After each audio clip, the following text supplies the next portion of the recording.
Hello guys! Welcome dito sa aking channel, Kapalaran 888 Gemini. Gemini, alamin natin ko ng messages, vibration, gabay energy para sa inyong lahat. General message to. Money career, financial reading. First 2 weeks ng November 2024. Okay, so number 5 and number 5, 55. Yung mga Gemini dito na siguro habang nanonood ka, marami kang kinakatakutan. Maraming mga negativity sa isip mo, sa puso mo. Yung parang sobra-sobrang expectation pero hindi nangyari. Parang ganon. So, for the first 2 weeks ng November, sinasabi sir dito na kailangan mong magpakatatag. Kailangan mong maging confident. Kailangan mong maging strong sa kung ano man itong pinagdadaanan mo sa ngayon. Kailangan, like for example, if ever marami kang worries, kasi worries to ang dami mong inaalala, marami kang iniisip na ganito, what if, ganyan, ganito. So, may mga nag-overthink, may mga nagiging advance mag-isip. Sinasabi sa'yo dito ng barahan na kailangan mong mas pagtingin yung relationship mo sa iyong spiritual. So, in times na medyo malungkot ka, nag-aalala ka, natatakot ka, kailangan mo daw na mas palakasin pa yung connection mo sa ating Panginoon, sa universe, and sa kung ano yung pinaniniwalaan mo. Okay? Okay. Gemini.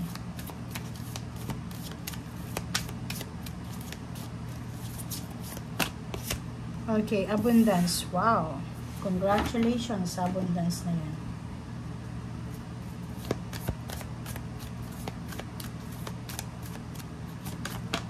Okay, family. So, nakikita ko sir dito, Gemini, na may posibleng abundance and prosperity na matatanggap ang pamilya mo. So, if halimbawa, ikaw yung nasa ganitong sitwasyon na nag-aalala ka para sa sarili mong success, huwag ka masyadong mag-alala kasi hindi ka masyadong list sa lahat. Kasi you are blessed sa pagkakaroon ng pamilya na dadamayan ka. Like, halimbawa, tutulungan ka nila sa financial problems mo, sa financial struggles mo. Kasi miyembro ka ng isang pamilya na abundant yung puso nila. So, you are protected, you are guided, you are watched ng divine, and binigyan ka dito sa mundong ibabaw ng pamilya na magmamahal sa'yo, or pamilya na ibibigay sa yung suporta na kailangan mo.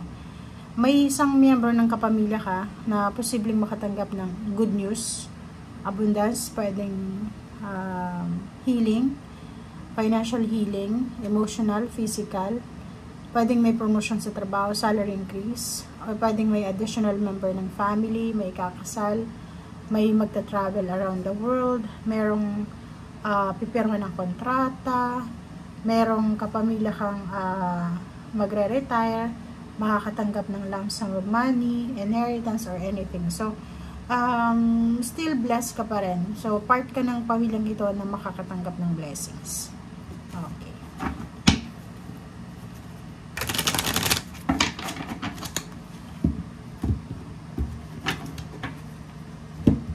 Okay, first card natin is Two of Pentacles. So, yun. So, mababalance mo kung ano yung imbalances sa usaping financial sa buhay mo. Yung mga needs mo, wants mo, mga kailangan i-settle, expenses or anything, ay posibleng maayos mo yan. Two of Swords. So, iwasan mo yung sobrang pag-contemplate, pag-procrastinate, and then pag-overthink, pag-iisip ng advance. Okay? And Knight of Cups. Ang Knight of Cups na to is message siya. It's either offer ng love life, offer ng friendship, offer ng collaboration, or offer ng work or career. Or pwedeng offer siya ng advices, or pwedeng mga opinions, criticism. Pero matututunan mo to. Makukuha mo yung kung ano yung logic dito sa'yo, offer sa'yo. Queen of Cups. Nakikita ko sa'yo dito na makakaramdam ka ng sobrang fire, 'di ba? Sobrang excitement ito. Kung ikaw ay mother, babae ka syempre, excited ka para sa anak mo siguro, or sa parents mo, or sa siblings, or dito sa kapamilya mo na makakatanggap ng abundance. Okay? So, yung Queen of Cups is sobrang peaceful, secured, stable na emotion. Yung Ace of Wands, sobrang excitement, sobrang kilig, sobrang excited, or parang hindi siya mapakali. Dito naman, sinasabi ng barahang to na yung iba ay posibleng makatanggap ng balita, offer, ng collaboration, work, collaboration, teamwork, partnership, alliances, lalo na sa usaping trabaho or sa business. So, kung ikaw yan, i-grab mo yung opportunity na yan kasi yan yung magdadala sa'yo ng abundance.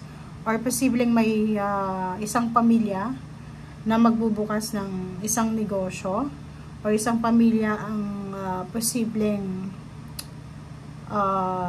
magiging highlight ngayon, or magiging center of attraction kasi sila yung blessed na pamilya sa ngayon, and you're part ng family na yan. O, diba? Victory and success. Napakagandang good news to.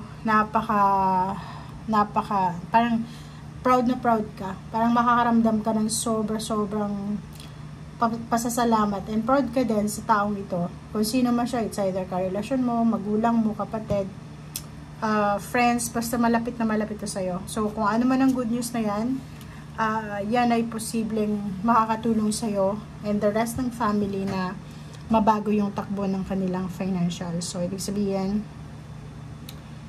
pagkakakitaan. So, yun. Yung sabi ko sa'yo dito, pwedeng magbubukas ng business, may papasok sa bagong career, makakatanggap ng recognition, award, tataas yung posisyon sa trabaho, lilipat ng bahay, mag-house blessing, housewarming, bibili ng sasakyan, magmamigrate sa ibang bansa, parang gano'n. So, nakikita ko yung sobrang ligaya, happiness, overall happiness, punong-puno ng magic, punong-puno ng milagro, and punong-puno ng progress and development.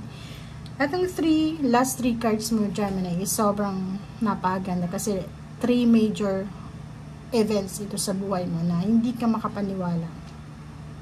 Sobrang strong yung energy na to, na parang sinasabi na ipoprovide sa'yo and sa pamilya mo yung blessings and prosperity na matagal yung pinagpipray, diba? It's either baby, it's either pag-aaral, it's either kasal, sasakyan, travel, milagro siya. Okay? So, thank you guys. Bye!